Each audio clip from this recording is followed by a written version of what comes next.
Seorang ibu, seorang ayah, confirm dia akan kenal anak masing-masing. Bahkan kalau dalam ramai-ramai tu, kalau dengar suara si anak, dia tahu yang tu suara anak dia. Bahkan kalau anak tu jalan daripada jauh, dia tahu yang ni anak dia. Walaupun ramai, mungkin askar dalam kawat tu, dia tahu yang ini anak dia. Dan dia boleh cam. Kenapa? Sebab anak kan dekat, dia punya rapatnya si ayah dan si ibu. Baik. Tentara perempuan, so normal dan logik sepatutnya seorang ayah, seorang ibu kenal si anak.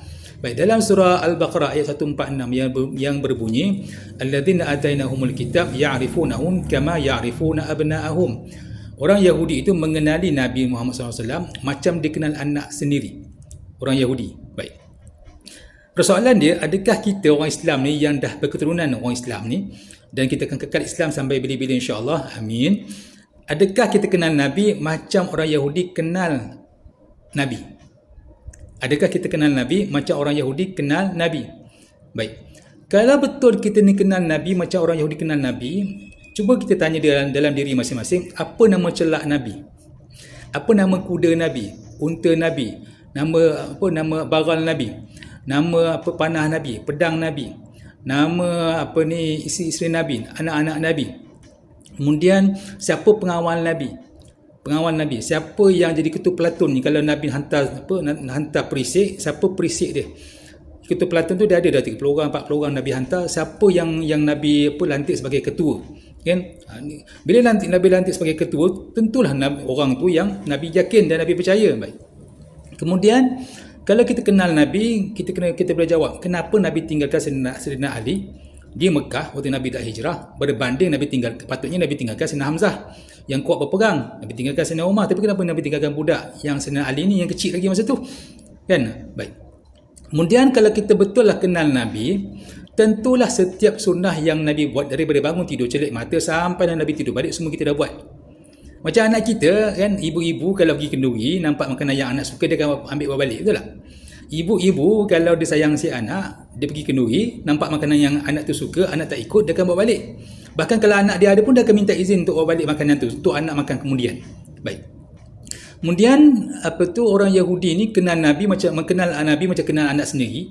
Kan, kalau begitu sepatutnya kita lebih kenal Nabi lah berbanding dengan kita kenal anak kita. Baik. Persoalan, apa makanan yang Nabi paling suka? Orang kan jawablah tamar, betul. Susu, betul. Madu, betul. Buah zaitun, betul. Buah tin, ya betul. Yang lain, yang tak familiar pada kita. Kan? Nabi ada suka makanan yang tertentu, yang sahabat akan hidangkan bila tahu Nabi nak datang, ataupun nak jamu Nabi, diorang akan bagi makanan yang tertentu.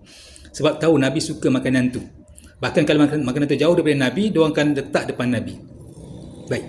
Jadi macam kita lah, kalau kita pergi kenduri, kita akan letakkan makanan tu depan anak kita ataupun kita bawa balik sebab kita sayang kasih anak. So kita nak tahu juga sebagai seorang ibu, seorang ayah, apa makanan Nabi yang Nabi paling suka? Sunnah. Baik. Tentara perempuan, orang Yahudi ni dia nak nak kenal Nabi ataupun nak mencari Nabi. Diorang berhijrah daripada bumi Syam. Syam ni kalau dulu kiranya Palestin, Syria, Jordan dan Lebanon, itu adalah Syam. Kalau kita Nusantara lah. Nusantara ni dulu Malaysia, Singapura, Brunei, Selatan Thailand, kemudiannya Indonesia sebagainya kan. Jadi Syam ni dulunya adalah sebuah negara yang besar, Jordan, Lebanon, Syria dan Palestin. Dan itu adalah Syam. Baik. So orang Yahudi ni datang ke Madinah mencari Nabi. Sebab diorang kenal Nabi tu macam mana. Macam kita lah, kita hantar anak kita ke sekolah, ke asrama, confirm kita akan ingat di mana jalan ke sekolah tu, insya-Allah kita akan ingat. Kan? Walaupun sekolah tu jauh, kan, jarang-jarang kita pergi, tapi still kita akan ingat lah. Jarang-jarang lah si ayah ataupun si ibu tu lupa. Baik. So Yahudi ni bila dia mencari Nabi, apa yang dia buat di Madinah? Antara benda yang dibuat di Madinah, yang pertama adalah dia menguasai sumber-sumber asli yang ada di Madinah. Sampai je Madinah, Yahudi terus kuasai sumber-sumber asli. Sebab diorang nak duduk situ lama dan diorang nak pastikan bila diorang dapat bertahan sampai Nabi itu lahir. Mana diorang pergi ke Madinah ratus tahun sebelum Nabi itu lahir dekat Madinah. Punyalah diorang ni nak mencari Nabi. Baik. Yang kedua, diorang buat MOU ataupun perjanjian kesefahaman dengan kabilah-kabilah yang berada keliling Madinah tu supaya tak perang. Kan, baik. Kemudian yang seterusnya disebut Yahudi ni menguasai ilmu orang-orang yang berada di keliling Madinah. Mana orang keliling Madinah yang tempat Nabi yang nak duduk tu, diorang dah kenal, diorang dah kaji dah. latar belakang setiap orang yang berada di kota Madinah tu dan kelilingnya. Baik. Dan yang keempat disebut juga dalam kajian mengatakan Yahudi ni dia mengkaji ataupun membuat benteng, membuat kota, membina kota yang kukuh di Madinah sampailah Nabi datang. Punyalah bersungguh-sungguh nak bersedia menyambut kedatangan Nabi. Kita hari ni Nabi dah pergi, Nabi takkan kembali balik. Nabi takkan kembali lagi lah. Cuma kita akan jumpa insya-Allah di mahsyar nanti. Dan di Telaga Kausar. Amin ya Allah. Cuma masalah dia, adakah kita sediakan si anak kita ni untuk berjuang menyambung perjuangan Nabi macam orang Yahudi buat tadi. Kan? Sebab tu saya punya lecturer masa di Jordan dulu, nama dia Dr. Rahil Gharaibeh. Siapa yang kenal-kenal lah. Dia kata Yahudi ni punyalah dahsyat dia kaji tentang Islam sampai dia buat department. Kalau di universiti ada fakulti, dia buat department setiap peperangan Islam yang Nabi ikut. Perang Badar, Perang Uhud, Perang Khandaq, Perang Hunain dan sebagainya. Dan diorang kaji setiap individu yang terlibat dalam peperangan tu. Macam kita kaji hero-hero je. Ahmad Kilau, Lieutenant Adnan, Datuk Gajah, Datuk Bahaman dan sebagainya. Kita kaji yang tu je. Kan dia punya pengikut dia tak ramai yang kita kaji. Contohnya lah macam sejarah Hantuah. Kita kaji 5 orang tu je lah. Dengan sultan ataupun watak-watak utama, tapi yang lain kita tak kaji. Kan? Orang Yahudi ni sebut, saya punya lecturer, dia kata, Dr. Rahil Gharaibeh ni, dia kata Yahudi kaji setiap individu yang terlibat dalam perjuangan Nabi SAW. Kan? Macam hari ni kita ada Sir Alam Nubala yang kaji setiap sahabat yang terlibat ataupun ulama-ulama yang terlibat dalam perjuangan Islam. Kita hari ni kadang-kadang orang tanya Imam Syafi'i lahir kat mana? Madinah kot. Kita punya imam mazhab kita, kalau tanya pada diri masing-masing ataupun anak masing-masing, Imam Syafi'i lahir di mana? Jawapannya di Gaza, di Palestin, tempat sekarang ni. Dan dia meninggal di mana? Di Mesir. Dia pergi perjuangan di mana? Dia daripada Gaza balik ke Mekah, pergi ke Madinah, ke Iraq, ke Yaman sebagainya, kemudian ke Mesir. Kan? So kalau ulama yang mazhab ni pun kadang-kadang kita kurang ambil tahu, apatah lagi orang yang jauh daripada kita.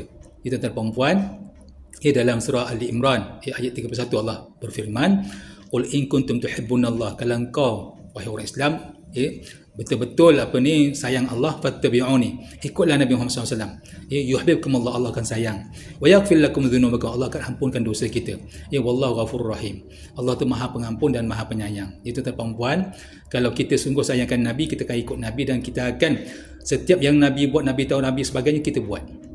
Dan sebab itu disebut dalam Sahih Bukhari dan Muslim, al-mar'u ma'a man ahab, seseorang itu akan bersama dengan orang yang dia sayang. Dan disebut dalam hadis yang dhaif, man ahabba syai'an aktsara dzikrah, siapa yang sayang pada sesuatu dia akan sebut banyak kali, dia akan ingat, dia akan sentiasa. Sebab tu antara benda yang kita nak tanya diri kita masing-masing, bila kita dengan anak-anak kita, adakah kita pernah bercakap pada anak kita, ni Rasulullah tak suka buat macam ni, jangan buat. Ataupun kita kata, Rasulullah suka macam ni. Bermaksud setiap perbualan kita akan sebut tentang Rasulullah SAW. Kita sebut, ni cara Rasulullah pakai slipper pada anak kita. Macam ni rupanya. Macam ni cara Rasulullah berus gigi ataupun bersugi. Ini cara Rasulullah makan. Setiap hari kita akan sebut benda yang sama tentang Nabi itu. Fattabi'uni, kata Allah untuk pada Nabi Muhammad SAW, ikutlah Rasulullah itu. Yuhibbukum Allah, Allah akan sayang. So persoalan kita pada hari ini, untuk diri masing-masing, kalau betullah kita sayangkan Nabi, adakah setiap kita punya percakapan mengingatkan kita dan anak-anak kita, keluarga kita pada Nabi? Kita tuan-puan, moga-moga dapat iktibar. Al-Imam bukan sekadar kelas mengaji.